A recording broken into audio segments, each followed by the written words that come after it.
Yesterday was a great day, as it was the first picking of my homegrown peas, and by the evening they were all eaten. This video recaps how I grew them. I want to start by saying I've not always been successful with peas, as I found that peas sown directly in soil often get eaten. Also, the very dry and hot summer weather has produced disappointing harvests. But the method this year has worked, perhaps part luck too, and I think it's worth sharing. I've grown two varieties, a mangetout variety called Snowmax, and an early variety of normal peas called Little Marvel.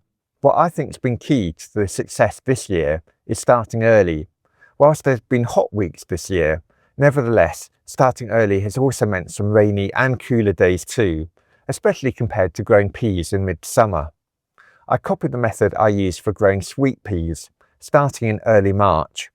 I sowed about 13 seeds, one each deep, in compost in a 6-inch wide pot. These pots were placed inside my shed on a bench, standing on heat mats with grow lights above them.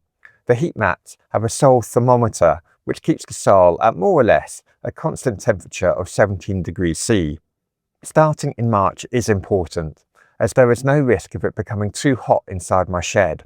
This May the temperature inside my shed was over 14 degrees Celsius. In March my shed was much cooler, about 10 degrees, and using the heat mats, the soil temperature was just right.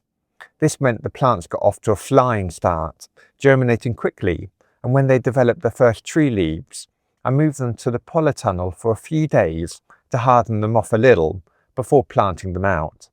What worked this year was the timing.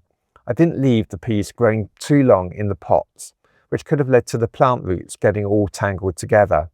Rather, as soon as they were ready in the shed, they went straight to the polytunnel and then straight into the bed. No forgetting about them or putting the job off for too long, so there is nothing to check the growth of the plants. Now, peas are attractive to birds, but this year I had just pruned my hybrid berry canes. This meant I could protect my pea seedlings with a wigwam of prunings. Any sticks would work too, or even some netting. Before planting, I had forked in a little well-rotted manure to add some nutrients to the soil. When planting, I created a slight depression in the soil, a channel really, to help with watering.